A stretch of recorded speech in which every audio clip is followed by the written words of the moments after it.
Okay, great. Good afternoon, everyone, and welcome back. So today it is the second lecture of the TEWA 1 on advanced analysis. So as per the plan, we will talk about programming languages today, and I will briefly cover Python and MATLAB, but actually the focus is, as you see from the description of the course, it is R. So to start with, so the first question is basically, where are we, in the sense that we want to learn different programming languages, and you've heard about many different types of programming languages like MATLAB, R, Python, C, and Julia, and a lot of things. You know, every year in the world of computer science, for example, they have a rank. They rank different languages, the popularities of different languages. But the ranking doesn't only exist in the industry or in the world of computer science. It also exists in the world of data science, for example. So where are we is quite an interesting question. So see if you see on this graph, the x-axis is the number of scholarly articles in the year of 2018, 2 years ago. On the x-axis, on the y-axis, that's the data science software within with more than 1,700 articles. So this basically counts the frequency of the software that is used in those papers. So you see, the first one is very interesting, is SPSS.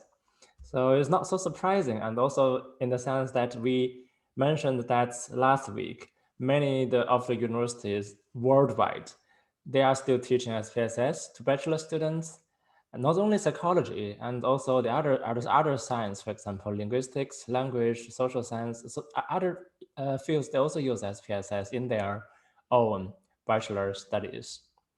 And only like very recent programs in terms of education, the master, some universities, they start to teach R and also something else.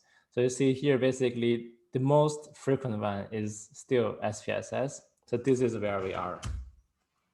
And the second is R. So this is growing a lot. And here you cannot see the growing. You can only see this is the second, and then this is the first. How can you see the growing? I will show you the growing. So here, on the left-hand side, especially in this color, in the pinkish color, this is R. So this is the year 1995, maybe before some of you were born. And this is the growth. So this is nearly nothing. And then there's a huge increase in terms of the frequency that is used. And then here there's the other languages. But what is very interesting is that, so here, this is the y-axis. If you zoom out and then see the entire picture, so this sharp growth is basically this line. And even though this is growing, but if you really see the whole picture, this is really not much. And what does the entire picture tell us? The entire picture tells us here there's the huge guy, which is the giant of the SPSS. It is still the most frequently used software in terms of data science, in terms of statistics, but I guess it is now decreasing also sharply. And this is the year 2010, and I believe not very. We don't have to wait too long until we see R is going larger and used more frequently than SPSS and then the other software, for example, SARS. Well, we don't care about this, and it is used in other disciplines, like in economics, for example, and also startup. Okay, great. So we see this trend, right? Something is growing and something is decreasing, and we are learning something is growing. This is the R language. And then there's another thing that I would like to emphasize, which is why we pick, well, not only the choice of mine, the choice also from the faculty. So why we focus on these three languages. So we focus on Python and R and MATLAB. So we see here, this is also like the growth curve. The Python is showing blue. This is also, it grows a lot, and R grows a lot. MATLAB is like in the middle and doesn't really change too much over the past years. And in fact, in the entire word, let's say Python actually has a higher frequency, because I will tell you the reason later. So just keep in mind that those languages are growing, and SPSS is nearly dead, not yet, but nearly. And we are entering the new era, and we are learning something promising. Okay. But maybe you wonder, okay, this is great, and there are the programming languages. We heard about that. It's interesting and it's helpful. And then you might also wonder, well, we studied psychology before, why we have to learn programming languages? Why this matters? Why should I learn programming? There are a few advantages, honestly. So at least here, not all of them, but quite a few that I think is important. So programming languages, if we want to do things, if we want to program experiments, when recruiting participants, and when we want to do some analysis, when we want to create a certain type of visualization, plotting, using programming languages, it is more flexible. And this means that in SPSS, if something is not predefined, then we cannot use it. And if we want to use something new, for example, a method that is developed only last year, usually this is not available in the other softwares like SPSS. But in R, in Python, in MATLAB, it is really possible, and it's quite flexible. And the second statement is that it facilitates reproducibility. And I guess many of you have heard about the term of replication crisis in psychology and social science. That basically means some of the previously published studies cannot be reproduced or replicated. And then some people, they argue or they criticize the field of, especially social psychology, why these things cannot be reproduced. Is that fake, for example? And then there's also to overcome that challenge, there's the movement called open science. I guess I heard about that. So the open science, so one central idea is to keep everything open, the experimental design, the data analysis protocol, the data also, to keep everything open, and then to facilitate reproducibility. And why using programming languages can help the facilitates of reproducibility, it is because there is a term called codes never lie. So if you write down your script, if you write down your analysis, if you write down everything that is related, it is there, then it never changes, and it never lies. And then some other people, when they get the same copy from you, they could run the entire identical analysis from what you did. And then this basically enhances the reproducibility. And on the other hand, if you use SPSS, for example, if you click here and click there, maybe for 1 week, maybe for a month, you still remember what you clicked, but maybe in 2 years, in 2 year time, 2 years later, you just entirely forgot what you have clicked, and then the analysis cannot be reproduced. Okay. So using SPSS is not so bad in terms of facilitating reproducibility, because I've heard about stories like there's an author and there's a group of researchers, doesn't matter the field, they published the study using SPSS. And then there is another group of people, they contacted the original author, and then they were asking how this analysis was performed. And then the original author basically recorded a video about how to click, where to click in SPSS. Now, this is also possible, right? It's not too bad. But I guess in my opinion, if you use programming language, it's much more flexible, and you just basically send as an attachment the file, which is way simpler than sending a video. Well, up to you to decide which one is more convenient. Okay. And another argument is it is nearly default for cognitive science or cognitive neuroscience. So some of you might be interested in doing research in the future, and if you by chance are interested in cognitive science or cognitive neuroscience, programming languages, it is used very often. It is nearly widely used. Nearly everyone uses it. And so there's the advantage. Actually, this is linked to this point. So this is good for your career. So if you are interested in the job, PhD position, or whatever position that is in the field of cognitive neuroscience, and if you know something already about programming, and then this really increases the possibility to get in that job. And then here, this is another advantage, which is it is possible to do everything all in one place. What that means. So traditionally, at least when I started more than 10 years ago, we programmed experiments using E prime. Maybe you heard about that. And then later there's something called presentation. They are commercial software. So you have to pay, and then you use that to collect data from participants. And then the two softwares, E prime and presentation, they only serve the purpose to collect data, to run the experiment and to collect the data. And then you get the data. Imagine what you do. Well, then you read the data from your disk from E prime that generates the data. You read the data into SPSS, and then you use SPSS to do the data analysis and then the plotting. At least two softwares are used.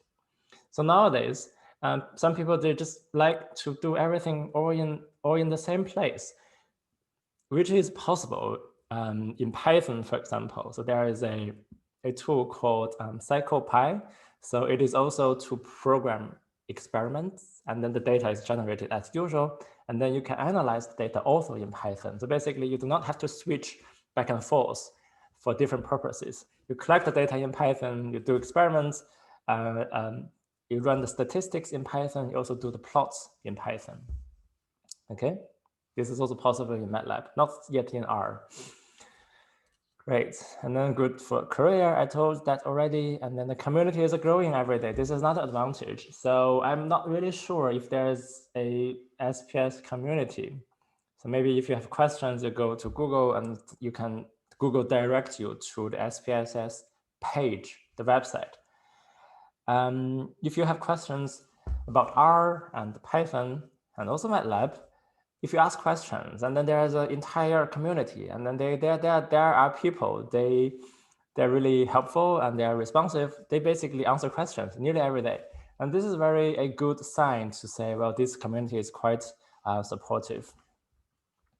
And then the very last thing, in my opinion, is actually programming languages, they are a little bit hard to learn from the beginning, perhaps, but later you will find it to be quite fun and rewarding to learn. So I think I remembered that last week, I mentioned the idea that computer or programming languages, they are just stupid. And they can do a lot of things, but they only do things that you tell them to do. So you have to learn the way to communicate with the programming language and then tell them what to do. But actually, what to do is in your mind. You will have to know what to do, and then you just let the computer language to do the work. Okay, good. And then now let's go back to this question. There are three quite common languages: Python, R, and MATLAB. And then the question now is, they're interesting, and which one to choose, which one to begin with. And then here, this is like the typical Pokemon example. You are presented with the three options, and then now you are about to make a choice among all of the three. Hard, right? This is a hard decision. Python, R, MATLAB. This is tricky. Well, before making the decision, I would like to highlight some of the features of the three languages. So R is strong in statistics, and it is flexible to run linear mixed effect models. If you heard about that, doesn't matter if you haven't. And then there is a popular plotting package called ggplot. So it is part of the R language. Then it is a toolbox. We will talk about the idea of toolbox later. For plotting, it's quite flexible. And if you read papers from psychology and many of the research, if they use R, 90% plots are generated by this ggplot package. And then if you run ANOVA analysis, there is actually another toolbox called affix written by psychologists.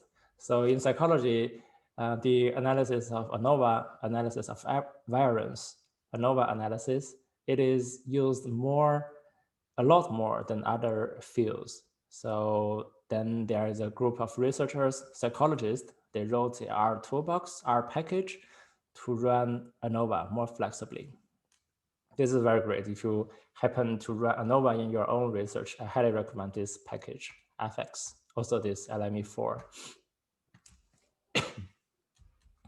And then Python is strong in machine learning. And if you're interested, there will be a TEWA something in the next semester. Also TEWA 1, I think I mentioned last time. So David, he will talk about machine learning and Python. For example, these two libraries, PyTorch and TensorFlow, they are quite popular nowadays to run machine learning and also some deep neural network analysis. Python, there is quite kind of interesting platform, which is the Jupyter Notebook. So if you write Python language, you write in a browser-based notebook. So if you open the notebook, then a tab will open already there. And when you share the script, you share this notebook to the others. And then the other people can also open the notebook from their browser. Because it is browser-based, it can also be integrated onto your website. If you happen to have a website, if you happen to share some analysis from your study, you can easily share Jupyter Notebook just as another type from your website. And also for Python, there are many packages available for neuroimaging and neuroscience. Here, both human neuroscience and animal neuroscience. And MATLAB, as the name suggests, MATLAB actually means matrix laboratory. So as the name indicates, it is very strong in matrix calculation, matrix manipulation, and linear algebra. And it has a detailed documentation. So why am I talking about that? It is because so R and Python, they are free. You don't have to pay, you can download and you can use. MATLAB is another commercial software. Even though for students it's quite cheap, I think, but still you have to pay something.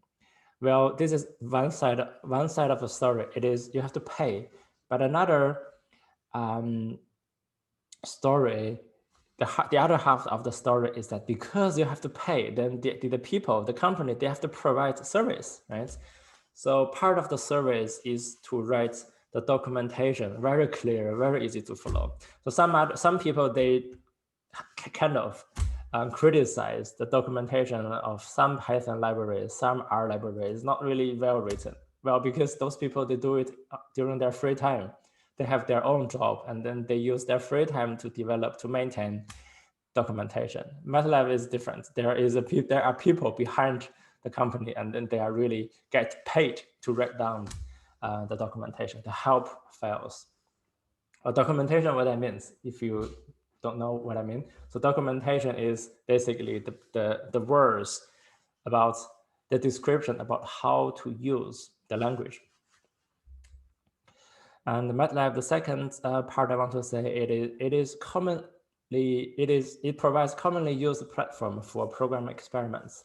So I mentioned E' presentation, and then I mentioned PsychoPy based on Python to program your experiments.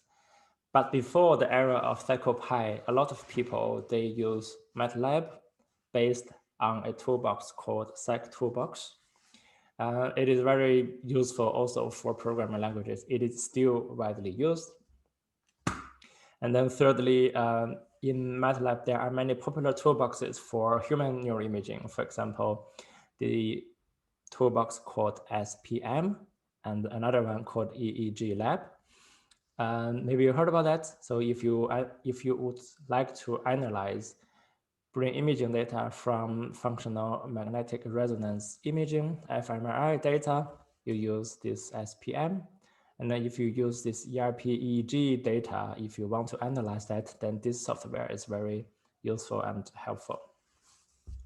So in the field of neuroscience, for example, cognitive neuroscience, MATLAB is still popular. It is because in the history, I think 10, 20 years ago, people, they started develop tools only in MATLAB, and then the tools, they are now still available, they still get maintained and shared within the community. So that's also something that I started to learn MATLAB. And then around maybe 10 years ago, there's a group of people where they started slowly to use Python to do a lot of the things that used to be done in MATLAB, because they hate MATLAB, or maybe because they don't want to pay for the license of MATLAB. And then they use Python, and now the Python community is also growing quite a lot. Okay, good. So why am I telling you this? So because you still have to make the decision, right? You still have to make the choice. You don't have the choice in the TEWA here, because you will have to learn R. But maybe at some other point, if you do want to make a choice among R, Python, and MATLAB, so here there are information to help you to make an informed decision. A quick summary is basically, if you want to do statistics, honestly, R is the best. If you want to do machine learning, well, I think Python is the best. And then if you're interested in neuroscience, this either Python or MATLAB. Okay, those are the choice, depends on the purpose, depends on the discipline that you want to go to. There's another dimension you would like to consider, which is what you want to do afterwards. If you want to do science, maybe R is because we do statistics a lot.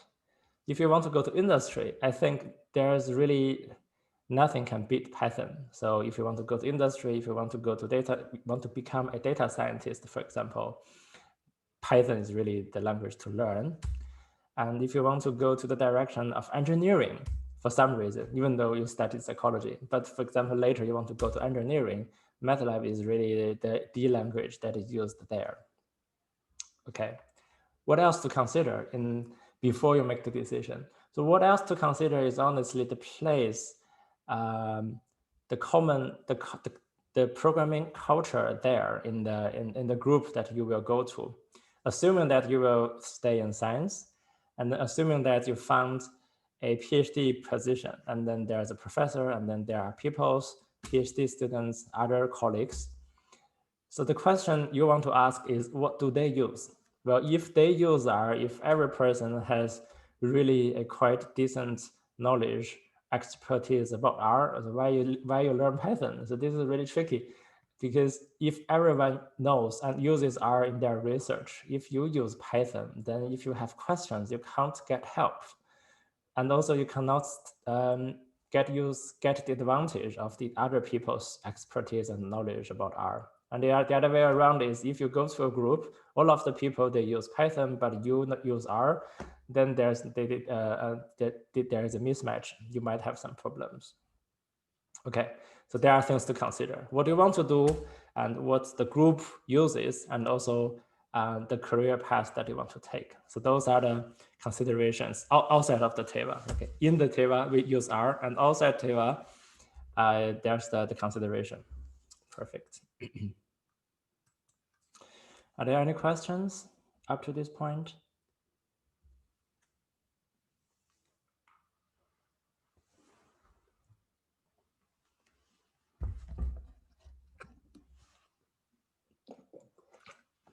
Oh, yes.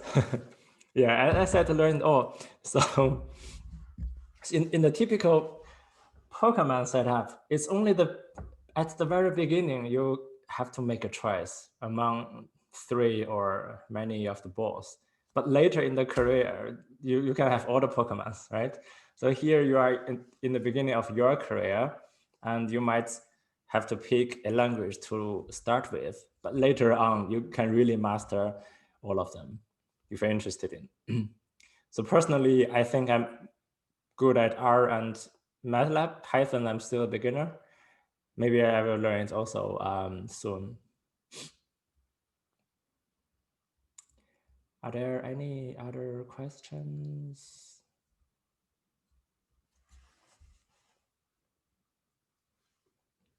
There's a comment that says, I thought it is good to be the only expert in the group as more value.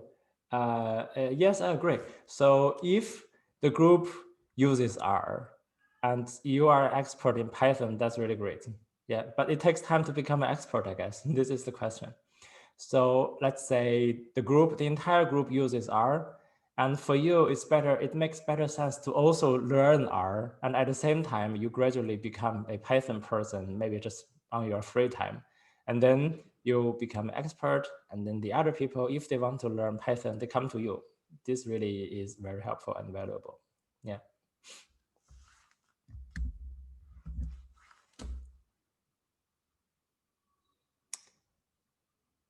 Personally, just it takes time, right? Take it slow, take it easy. It takes time, but gradually you will get there. Any other comments, questions?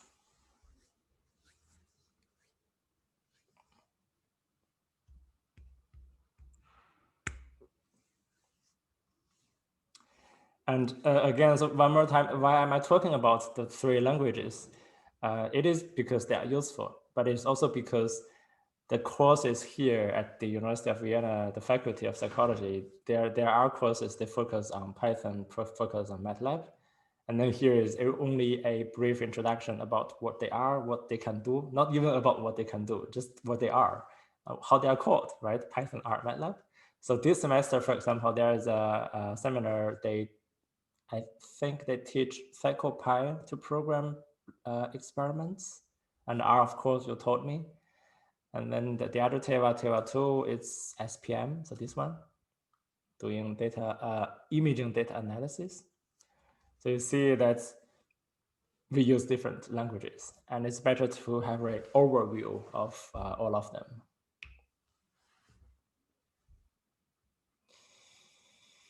Okay, another question, comment.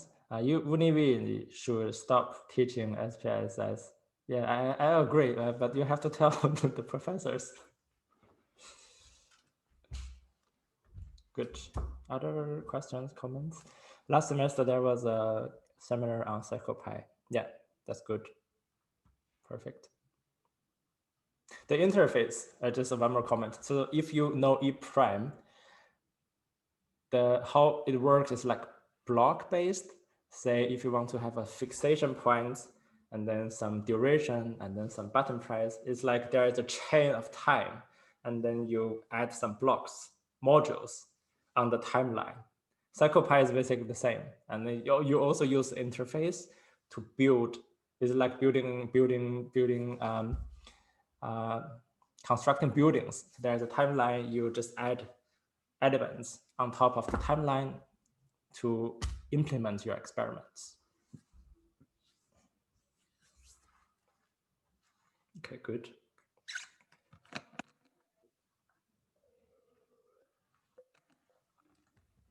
All right, if no more questions, let's proceed.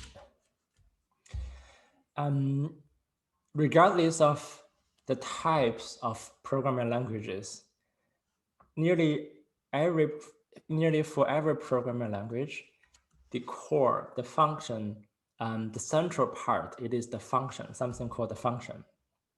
So what does a function do? So functions in programming languages, they represent a series of operations to obtain some quantity based on another quantity. Okay, this is very vague. So what that means, say function is like a black box, and you have some input and you want to get the output. The idea is you have something at hand and you want to make something out of it. And the function does the important part for you. So for example, you want to calculate the numeric mean of 10 numbers. Let's say you have 1, 2, 3, 4, 5. You want to calculate the average of 1, 2, 3, 4, 5. So how to do it? Then you enter these 5 numbers into a function, and then the function calculates the average for you and then returns the results to you. So this is function. And in nearly every programming language, we work with functions. So for example, we want to calculate the average. One example, we want to calculate the range, what is the lower end, what is the upper end of many numbers. We want to calculate, for example, maybe also the summary.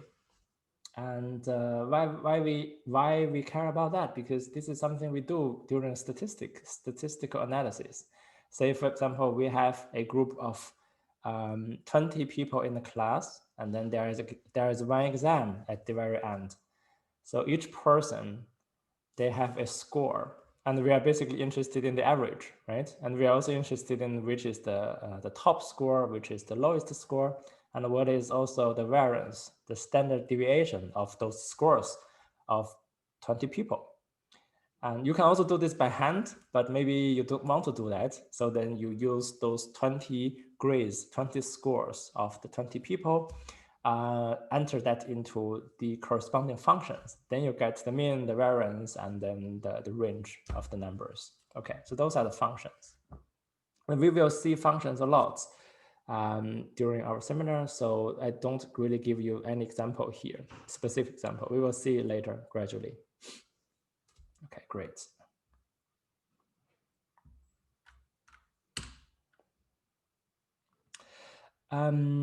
So there are also, again, regardless of the programming languages, there are 3 types of functions.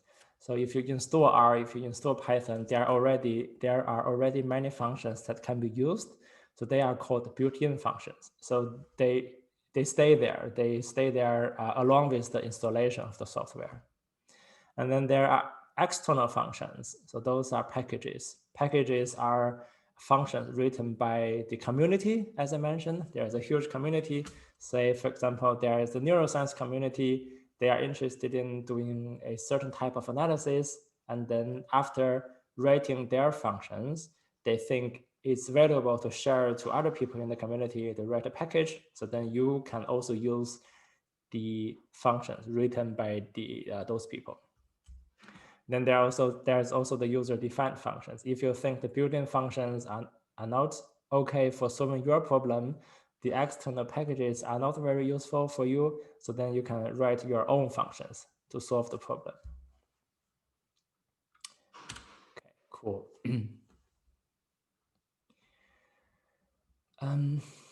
Any questions? I see some comments. Lucas Gaspar, right? There's a Python seminar last semester. Can very recommend it. That's good. Yeah, perfect.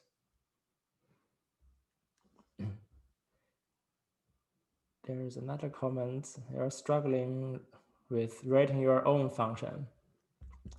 Yeah, we can talk about it later. Yeah. So writing a function, it really requires quite some time and exercise. Okay, good. So now, after this very brief introduction of all the 3 languages, I will show you one example. It's more concrete, and you can really relate that to what you have learned, because I will use like a psychological experiments. So I will use a real life kind of problem in psychological science, and then I will show you a detailed walkthrough in R. So I will just live demo. I type something, I run something, and I will also explain to you, and then you'll see what I do. And then later I will do a brief demo to do the same thing, to do the same analysis in MATLAB and in Python. I will only do MATLAB now. So the Python version, there's some trouble I haven't figured out, and I will show you later how to do the same thing in Python. Okay. And again, keep in mind that this is only to give you a rough idea of how each programming language looks like, and in case you will encounter them in the future. Good. So before getting into this example, so let's say we will focus on R in this seminar, in this TEWA. So let's say we will then focus on R, and R in our sense, we will treat it, we will consider it as the center of data management, in the sense that R can read data files from different other sources. For example, we typed from keyboard the last time, right, on data camp, and we typed, for example, 3+2, and we typed the index of a vector, and some people also worked on matrix. So basically we type from keyboard, that's the input.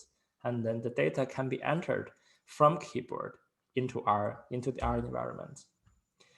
Well, you might have some old data analysis using SPSS, and you want to switch to R. This is no problem because R could also read data from all those commercial softwares, also including Excel, for example, and so on and so forth, many, many things, okay? But what I wanted to tell you is that the very first step before doing analysis is to identify where your data is. What's your data? If you don't have data, how can you do analysis, right? So in our case, we run experiments.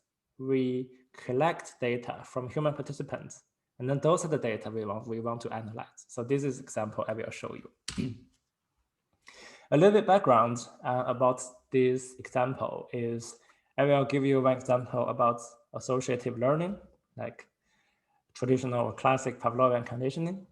And I'm sure that all of you know this example. So there's the classic Pavlovian conditioning example. There's the dog, the animal, there's the bell, and then there's the food. So what they are, so this is the agent, this is the animal, and then there is something called a neutral stimulus, okay?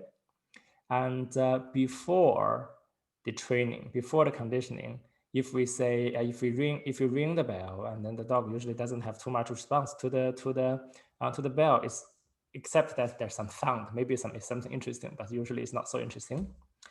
And then there's another thing, which is called the unconditioned or unconditional stimulus.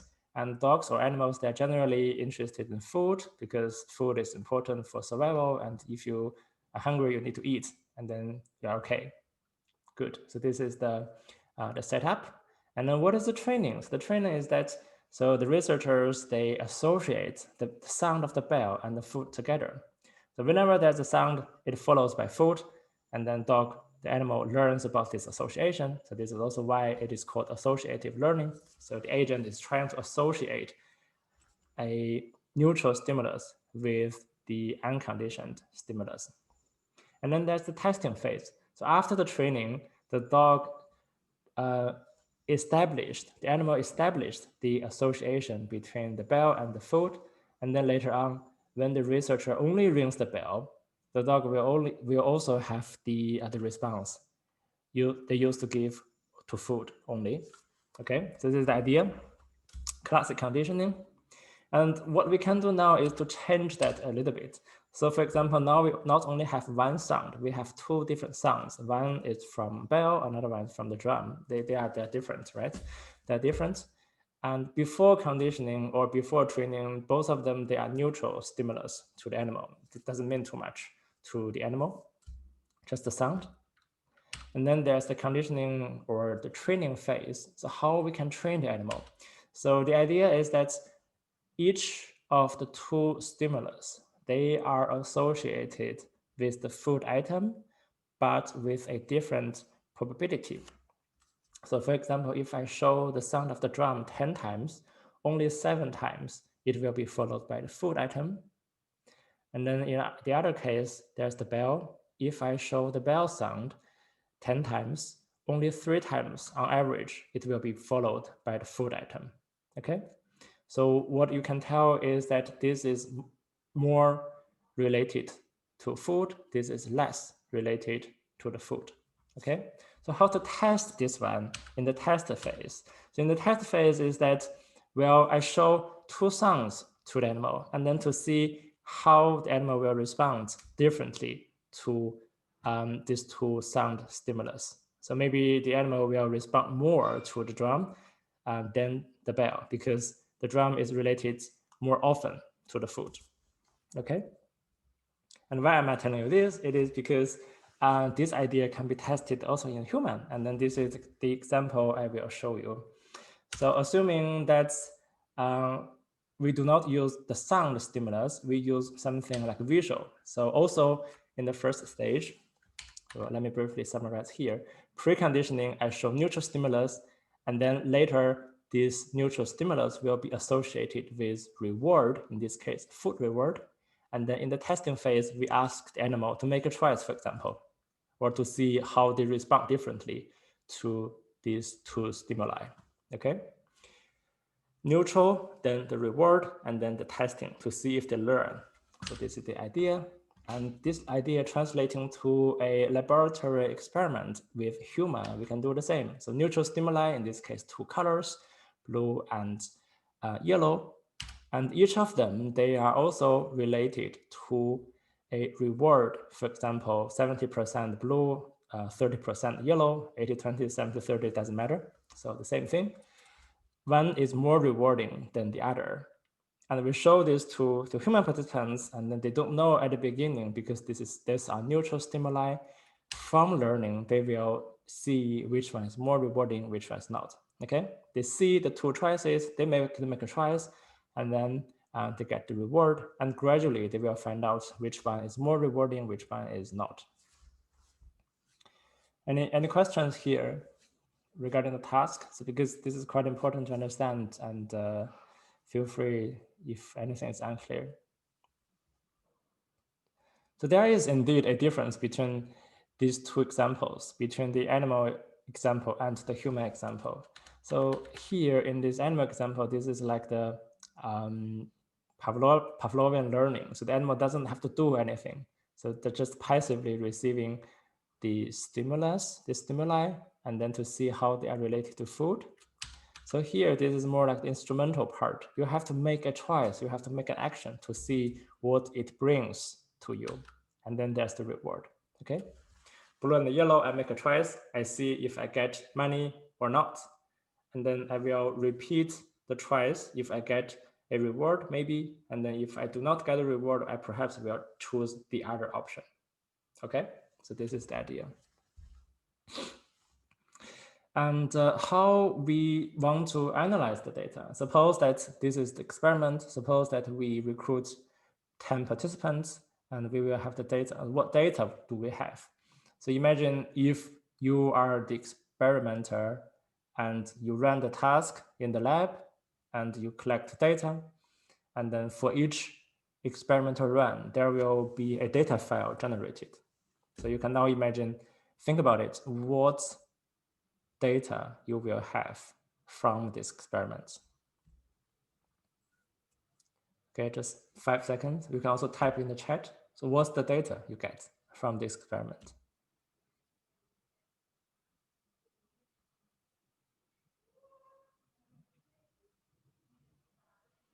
Okay, nobody's interested in answering. It's all right. So we have the choice, and then we make a choice, and then there's the response, right? Yes, so there's the participant's choice. Let's say blue is 1, yellow is 2. Then we will have 1, 2, 1, 2, blue, yellow in the data file. We also have the corresponding outcome if that is a money or a loss. So if that is a positive feedback or a negative feedback, okay? Yeah, great. So then this is how the data look like.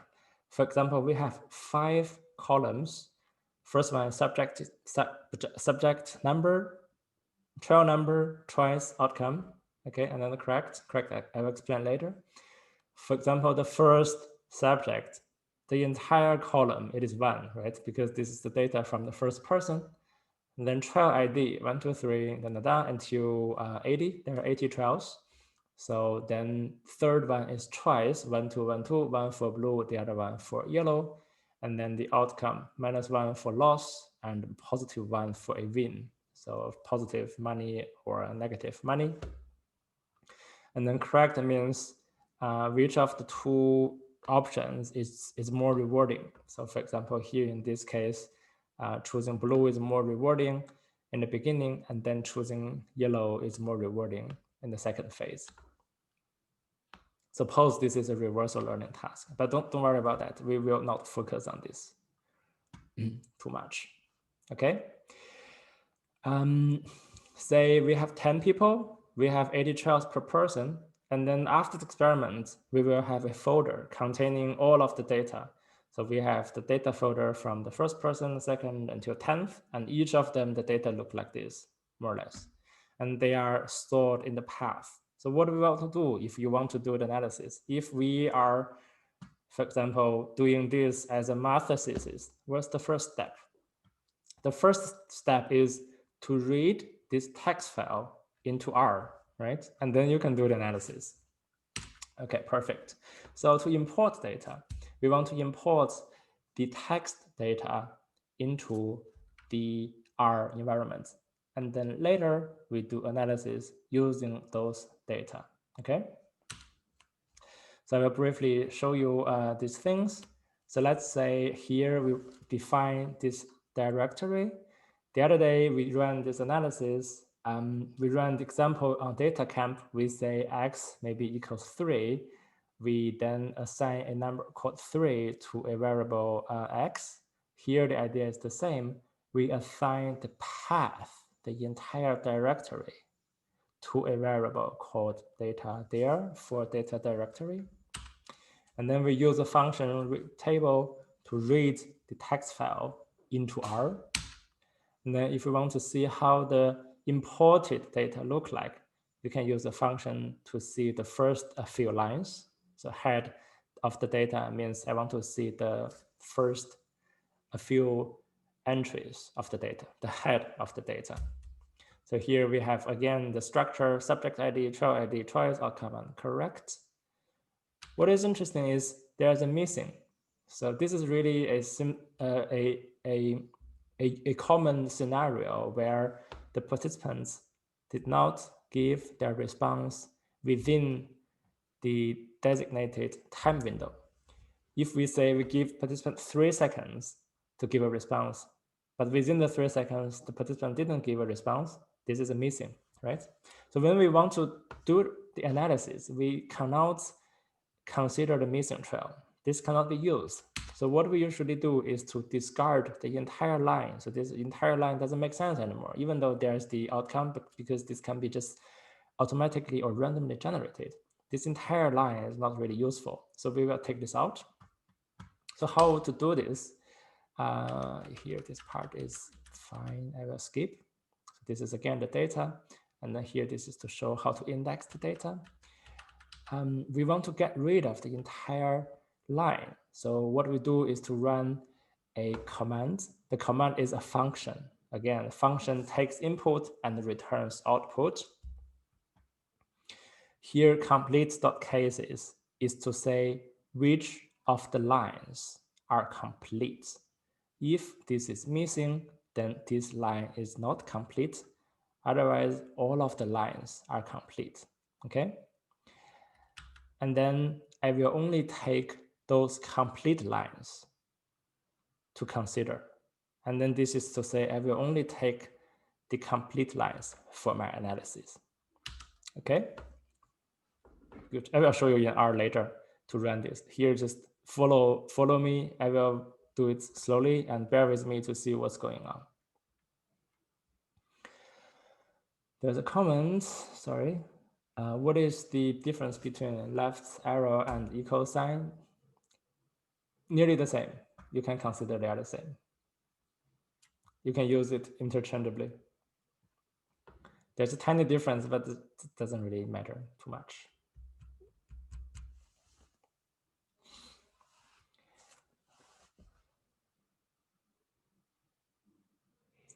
But okay, another comment. We do not need to delete participants with NA. Yeah, so we don't remove the person. We only remove the missing trials. So if the fourth trial is missing, we remove the fourth trial, but the other data, they are still valid and we can still use it for the analysis. Make sense? Yeah.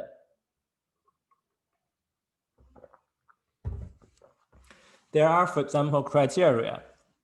Say, if the participants miss more than 20 or 25% of the trials, then perhaps you might consider leaving out the participants entirely, because too much are missing.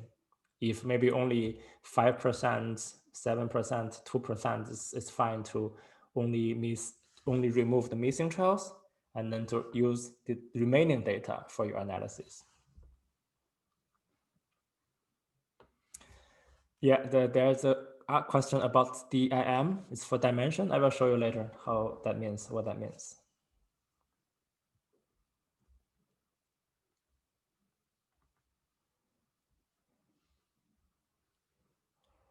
So there's another comment, say our standard is to use left arrow for assigning variables and an equal sign for everything else. Yeah, I think nowadays the difference is really not too much. You can really use both. So in the case, the rest of the line doesn't make much sense without the choice variable, then we delete it, right? Yes, yes. So it's like this visualization. If, for example, for example, there is a missing here, then the entire line will be removed from the data.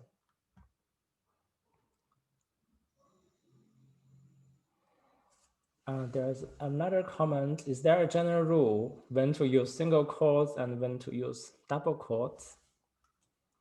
No. So as long as you are comfortable with it. So usually I use single, but let's say here I used also double. Here can also be single.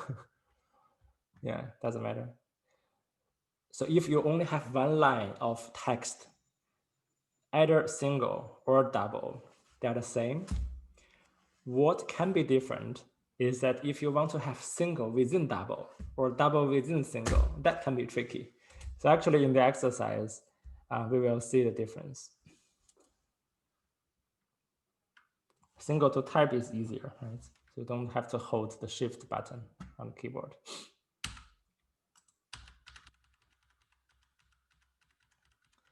All right, good. So let's say we removed the data here. I will show you later. So here, let's say we removed the data, and then we can run the analysis. Okay. Well, I guess now it actually makes sense if I show you the R rather than only talk very abstractly.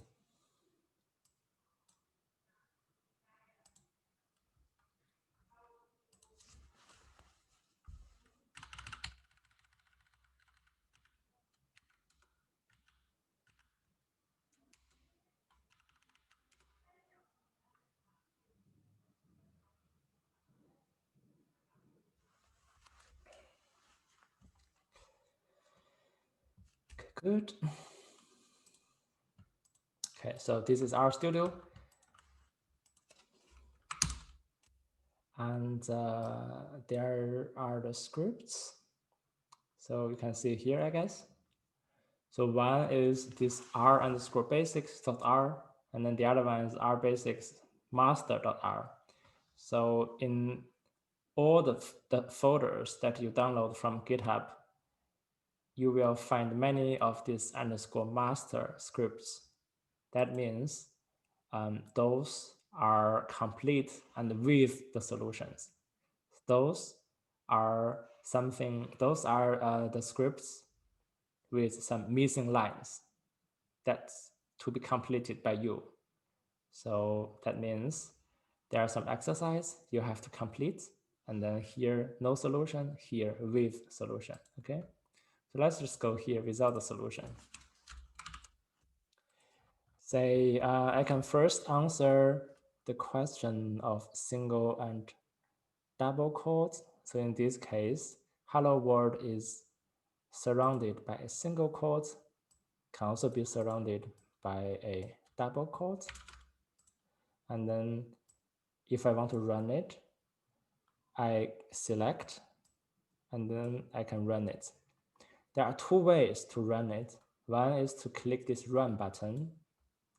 The other one is to say I select and on the keyboard, I type Control and Enter at the same time. Well, first hold Control and then Enter. So then it will be executed. Say B1 is hello world and B2 is hello world. So they are the same. It appears to be a double quote, but you can also use single quotes to specify a text. a string. Okay, this is called a text or character or string. They mean the same. They just mean text. And then if you want to say the class, recall from the data camp exercise, the class function. This is a function already, right? Function, again, takes input and returns output. Input is a variable. So I want to know the class of the variable. The input is that. So I say function, then it returns the class of the variable. In this case, it is a character, okay? Yeah, kind of maybe enlarge the text. Yes. General, wait, sorry. Global. 16? Who? Yeah, okay. Is that big enough? Yes.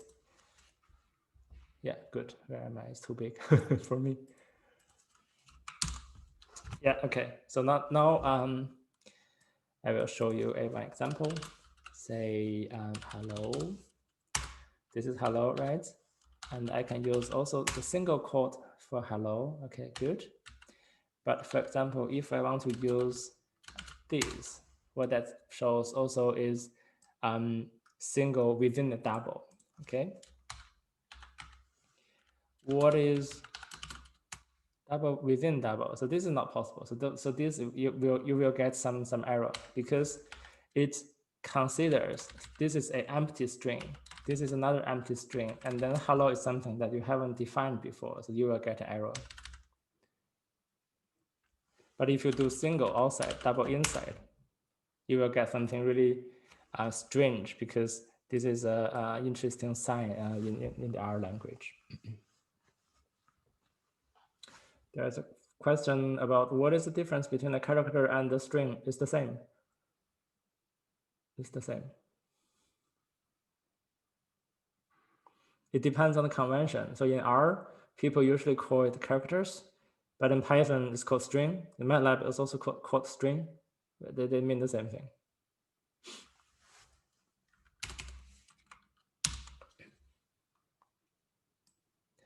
Okay, so let's go to the, let me just actually open this because it's easier. Let's go to the exercise. Well, I mean, the demo. So what we want to do is to read the data from the 10 people, all of the data into the environment, okay? Say I want to define a variable called number of participants. I have 10 people, and then I have the path, okay? And then here it is a line to read all of the data into the environment.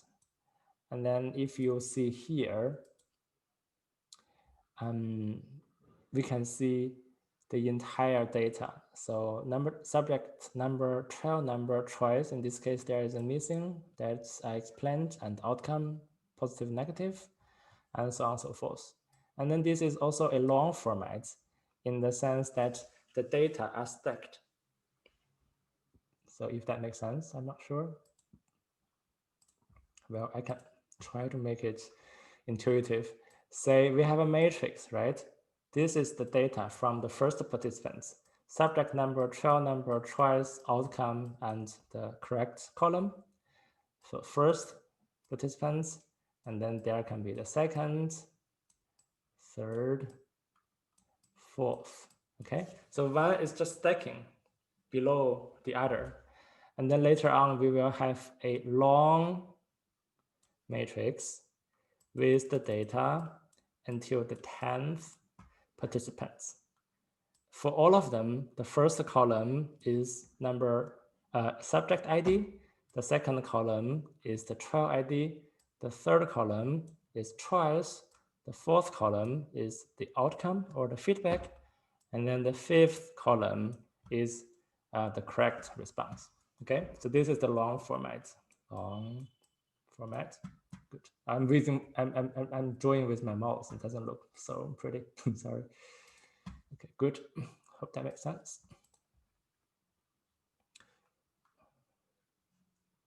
Share. I have to reshare, sorry. Yes. Good. So now we have a long format of data. And what we can do now is, well, let's say I'm curious about how long my data is. Then what I do is to use the command called dimension. DIM is to return the dimension of the matrix. We have 5 columns as I indicated. We have 800 lines or 800 columns. Why is that? Because we have 10 participants and we have 80 trials per person. So in total, we have 800. That also makes sense. This is also to have a sanity check. For example, if you have 6 participants, okay, if you have done everything correctly, you are about to receive 480 lines. But for some reason, if you have 470 rows or lines, that means something's wrong. Something's wrong. Okay. Good. So now we have 800 lines. So what we do now is to remove the missing trials using this line. Okay. So this line is to calculate, to find out which line are missing, which line are not, which lines are missing, which lines are not missing, and then we keep it, we save it, we overwrite the original variable. Okay, so this line now already removed all those missing trials, and then if I do the dimension again, you will see there are not 800 lines anymore. There are 792 lines, because you can calculate here, there are 8 missing trials from the participants. Okay, good. So now then this is the long format of the data. If we look at again, the long format without the missings, in particular focusing on the third column, there are no missing anymore, just 1, 2, and 1, 2, okay? Another way perhaps is to check if indeed the choice column has only 1s and 2s without missings. So what we can do now is say, well, we have the raw data and then we have the choice column. We can use another function called unique.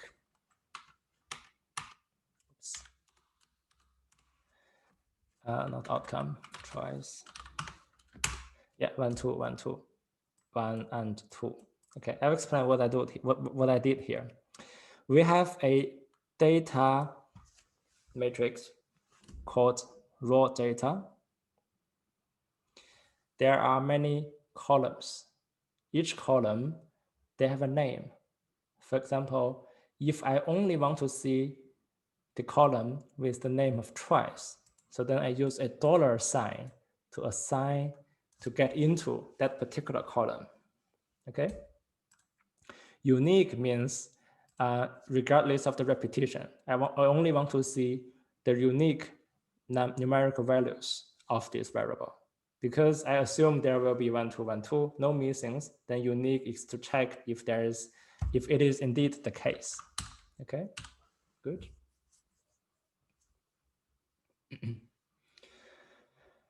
And I guess from today, later on, the second half, we will see the matrix data type and also data frame.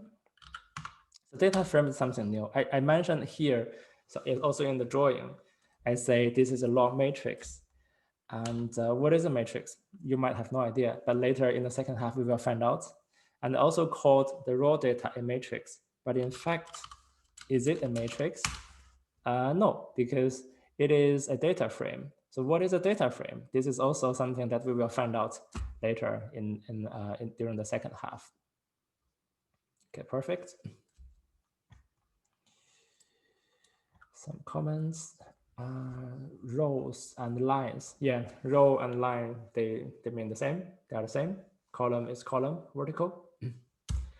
Complete.case is a function that I wrote. No, it is a function from R. It is a built-in function. Good.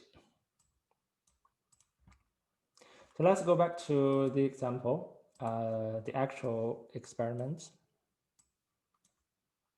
Oops, not this.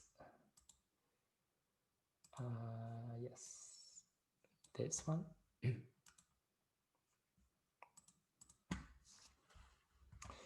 Okay, how to analyze the data? We have two choices, blue and yellow, and we know that one of them is with a higher reward probability. For example, if the blue one is better, then the yellow one is worse. And how we want to calculate the accuracy? So the accuracy is how often the participants are choosing the better option, right? If from the beginning until the end of the experiment, 80 trials, the participants, they do learn something. So they will then figure out which is better, which is worse. And we then count the frequency that they choose the better option, how good they are. So this is the accuracy that we can analyze. So we can calculate the accuracy for the first person. We can also calculate the accuracy for the second person, so on and so forth. And in the end, we will have the accuracy per person. Does that make sense? So this is the logic of analyzing the data. Okay, good. And how to do this? We have the long format of the data. And how do we know if participants are indeed choosing the correct response? And luckily, so this is the place where I explain this variable to you. So we have the choice variable, we have the correct variable. So correct means which of the two is with a higher reward probability. So which of the two is the better, is the correct option. If participants choose one, if one is correct, that means this is a correct response. If the correct is one, but the participants choose two instead, then this is incorrect, okay? So what we want to do is to compare if this column is the same as this column. If the participant's choice is the same as the correct choice we defined.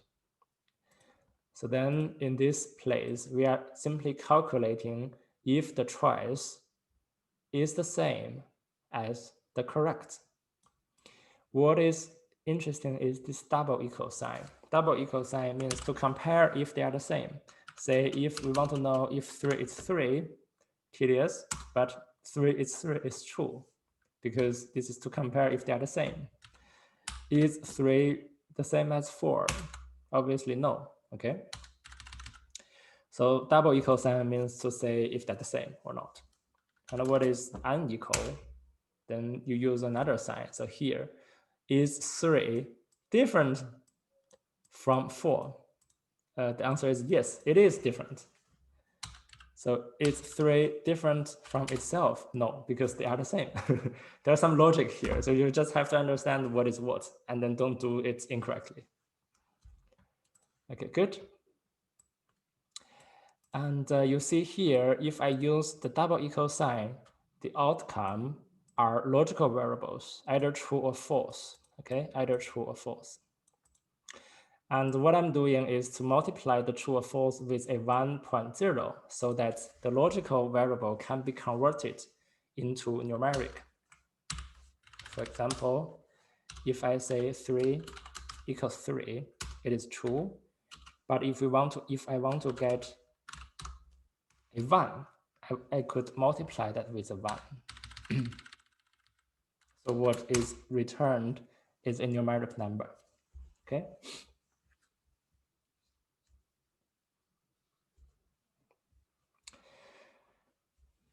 There's a question. So can you create a new variable with the dollar sign and then dollar new variable? Yes, yes, this is possible. Yeah, yeah. Good.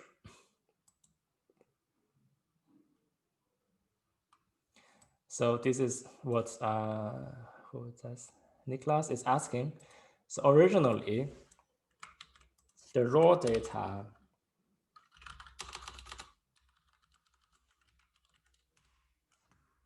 frame it has only 5 columns: subject, ID, choice, outcome, and correct. And now I want to know if the participants is making the correct response, and I want to add it on top of the original columns. So I want to make one additional column. So the way to do it is to use the $sign with the new name, and then to do the calculation. Okay. Now you see here, I have one extra column. If it is 1, that means correct. If it is 0, that means incorrect. Okay, good. We are getting closer to what we want to have. We want to have the correct response, the frequency of it per person. Okay. So for example, if out of 80 trials, the participants made correct response 71 times, the accuracy is simply 88.75%. And then, for example, if the second person is choosing the correct option 60% of the time, we do the accuracy, in this case, 3/4. And then the third person, for example, not so many correct responses, maybe 50. So again, we do the calculation, okay?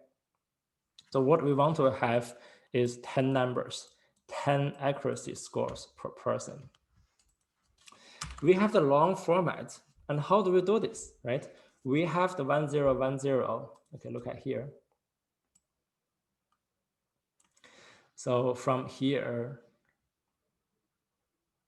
until, somewhere here around the line 80, this is the data from the first participants. And then this is the accuracy column.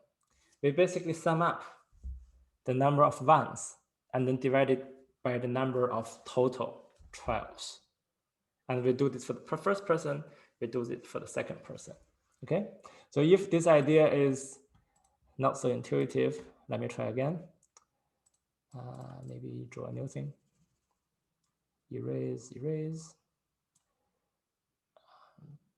Drawing. Can I draw? No. Yeah. Okay, good. We have the long matrix or data frame. We have 1 0 1 0 1 0 1, for example.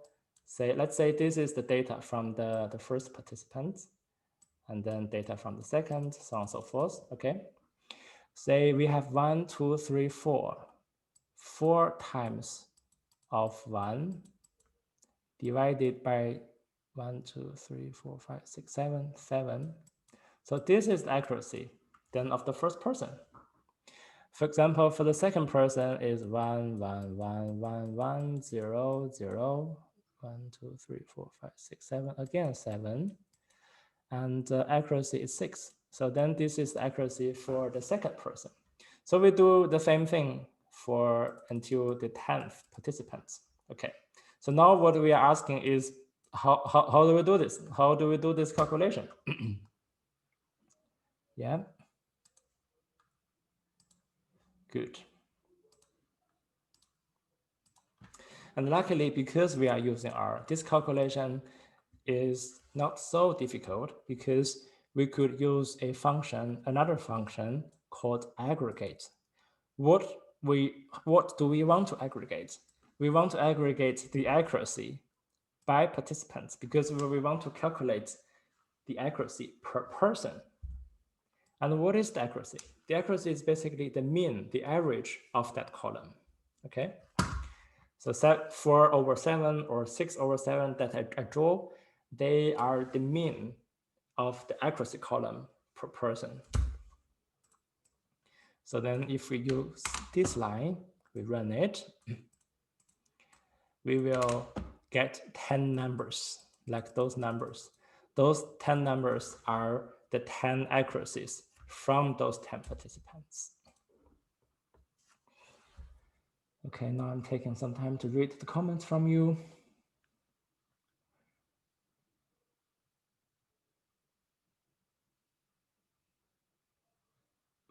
say false multiply with, okay, I see what I mean. False multiply 1 equals 0 because false is false. So true is 1, 0 is false in this case. Yeah, yeah.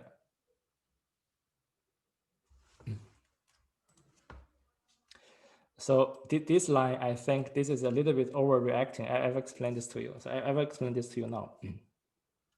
Say, I want to combine.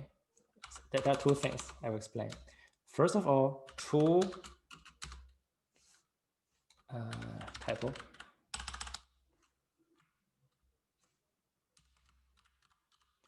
True is a logical variable only when you capitalize all the letters.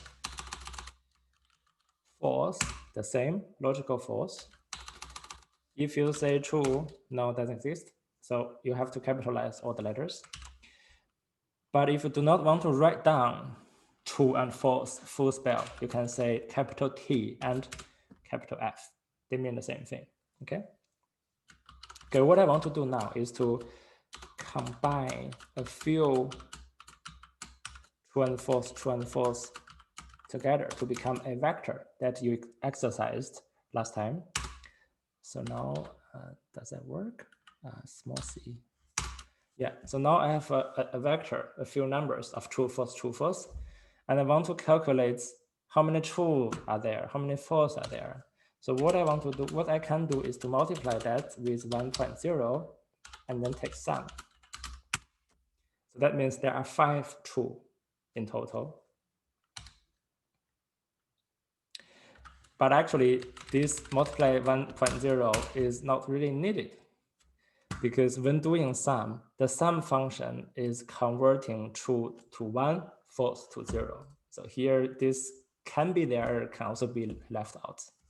But to make it really precise, to make sure there's nothing unexpected, I usually also do this to make sure they will be explicitly converted to numeric numbers. Okay, good. And then there's another question regarding the aggregate function. Yes, great. Glad that you asked. So this is quite important, honestly. So we have a long data frame, okay? Data frame. Oops, again, making this typo. We have a long data frame. There are nearly 800 rows or lines and 6 columns. And we want to calculate the mean of this accuracy variable, the fixed column, per person. So because we want to calculate the accuracy per participant, putting that into more like a psychological concept. And then the aggregates function does aggregate the accuracy. Accuracy is this column. Maybe I do this way. It tries to aggregate this column, but for each participant. So by means you want to aggregate, but you aggregate by what? So I want to do this separately by each participant. So then that is the idea of this. Well, this is too much. Use a different color. So I can aggregate the mean for the first person, then I can aggregate the mean for the second person, and I do the same until the 10th participants. Okay. So then in this case, I do aggregate the accuracy variable by the participant's identity. And what is the calculation I want to do for this accuracy? I want to take the average. So it then eventually returns 10 numbers. Those 10 numbers are the accuracy per person, like the drawing I had on the whiteboard. Does that make sense?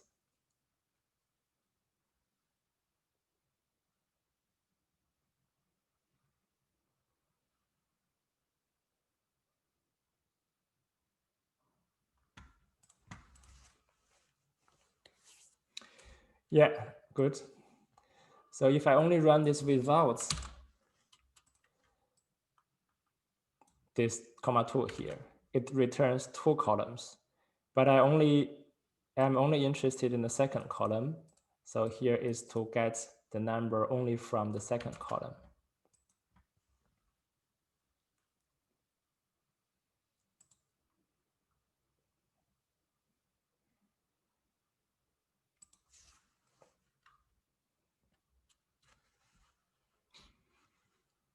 I'm not sure if this makes sense. I think you should switch the window again because we can only see your drawing.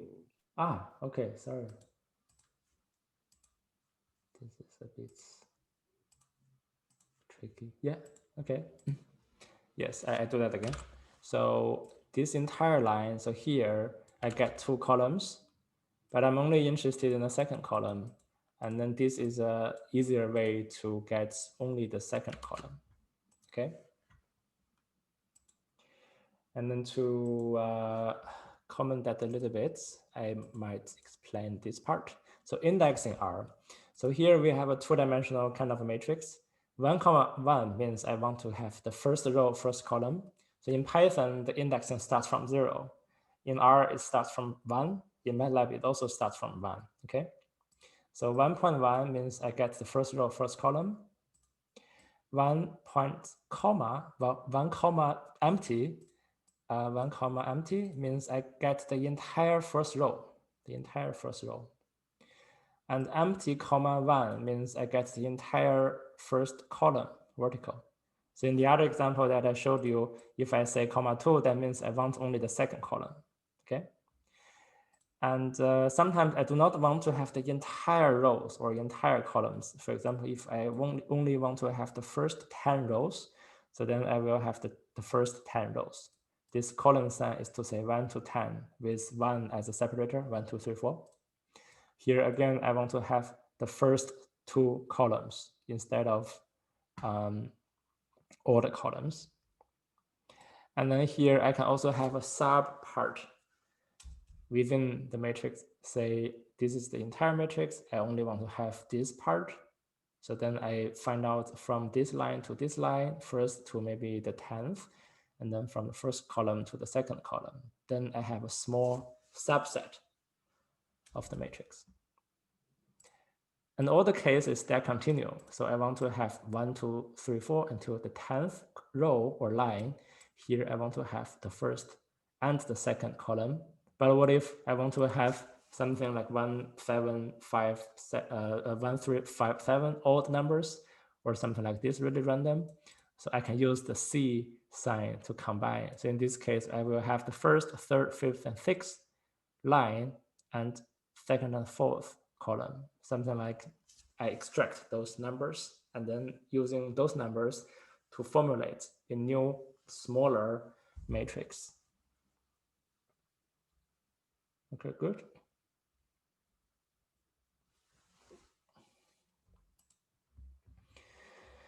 So any other question? Comments?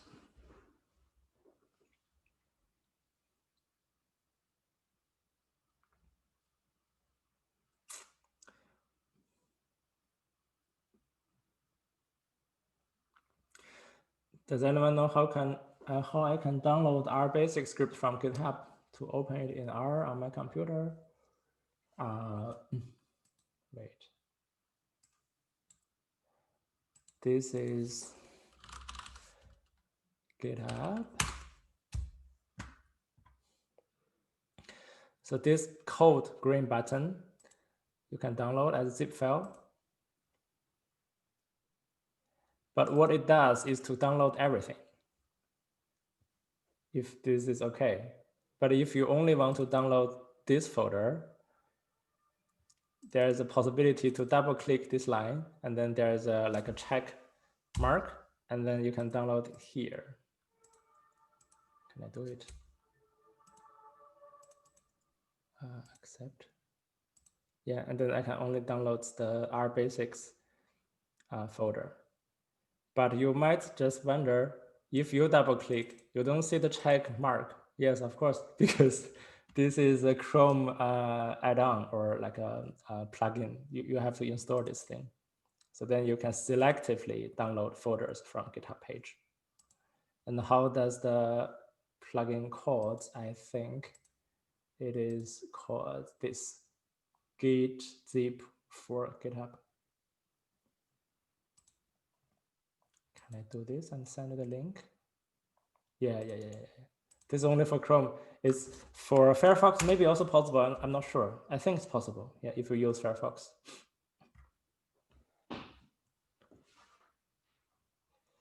Perfect.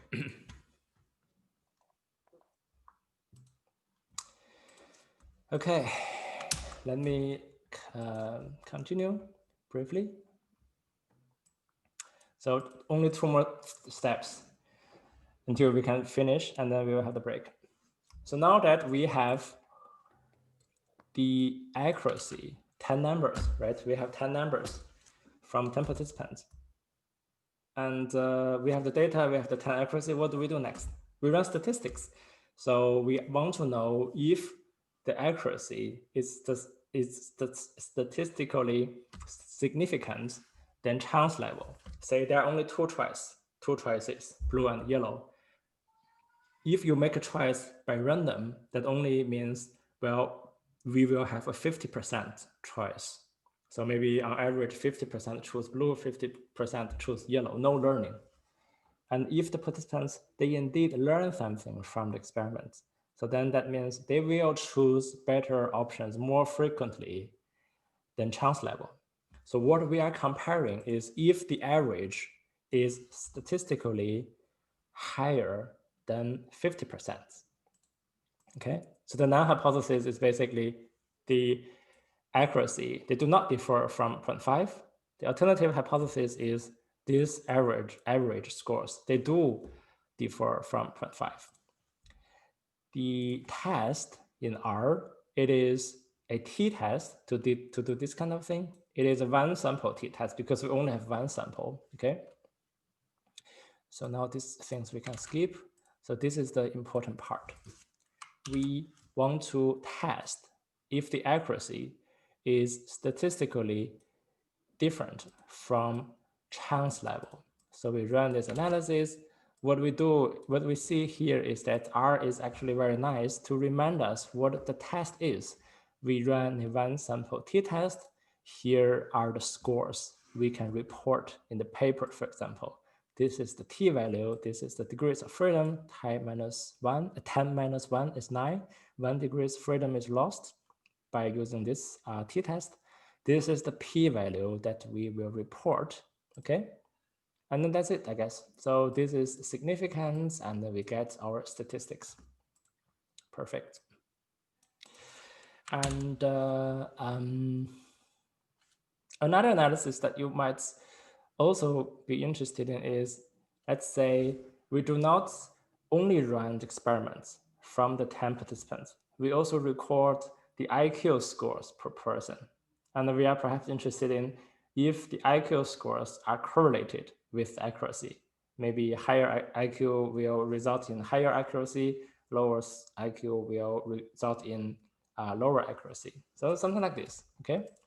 So in R, we run another function, which is called core.test, which is to run simple correlation. We want to correlate IQ and accuracy. Again, we run it, there will be some text. Again, R reminds us that in this case, we are running Pearson's product moments correlation. Some statistics are the t-score and also the degrees of freedom because there are two variables. And this is the p-value. And also here, we have the correlation coefficient. In this case, it is quite highly correlated and also significant. The correlation coefficient is 0.86, and then the p-value is below 0.01001. Yeah.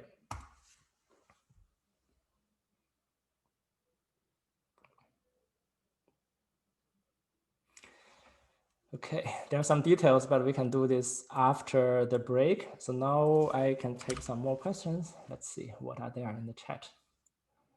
What is the shortcut again for swiping console? Oh yeah, this is interesting. Good one. Say 3, 4, blah, blah, blah, blah, blah, whatever. Okay, doesn't matter. So if I want to clear everything, it's Control L. Okay, I hold Control and hit L. Okay, like this. So on the keyboard, Control L is to clear everything. There's another question. I don't see where you tested the direction of the alternative hypothesis. Yeah, so I think by default it is two-tailed. So how should I know? I don't know. So what we do is, as long as you don't know, you ask the documentation. The way to ask for help is to say simply a question marker in front of the function that you are unsure about. So this line means, hey R, can you tell me what t.test means?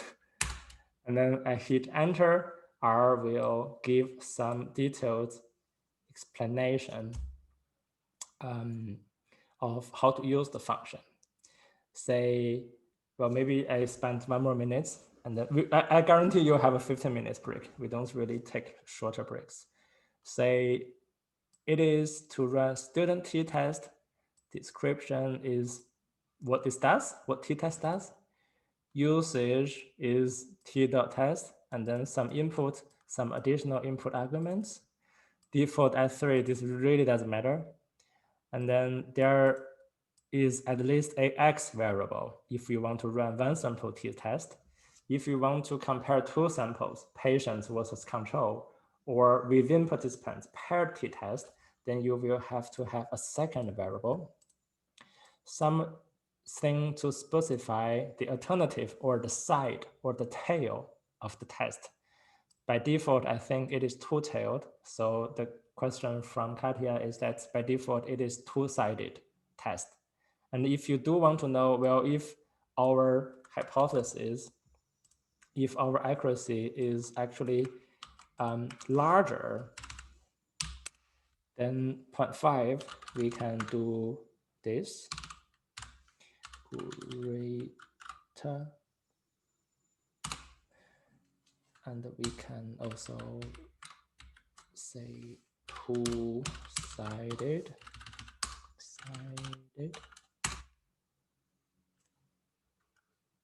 Okay. Can you see the difference here? The p-value, yeah. If we want to do a one-sided test, then we will have a smaller p. Okay. And then this mu is something that we used here. We want to do a one sample t-test against 0.5. And then if we have two samples, we could also specify if the two samples are from the same population, paired t-test, or not, independent t-test from two samples. And then this var equal thing, I'm not sure what that means. And confidence interval by default, 95%. That's usually the default. Yeah, good. And then this is how to read help page. I think I walked you through with this one example, and then later on you can really be able to read other help documents. And here are more explanation about the arguments, what X means, what Y means, what this means. What is even more important or useful is that in most of the cases, in the R help documents, at the very end, there are examples. So the nice thing is that you can select all of them. So recall the shortcut from the keyboard is Control Enter. You can really just Control Enter everything. You see how the examples can be executed, and then learn from examples, and then to mimic or to measure how the examples are formulated, and then use or to apply the data, apply the same function to your own data. So this is how usually I learn it, right? I see how they do it, and then to find the similarity between their example data and my data, and then I just copy paste a little bit, change something, and then it works for me. Good. Questions? More questions?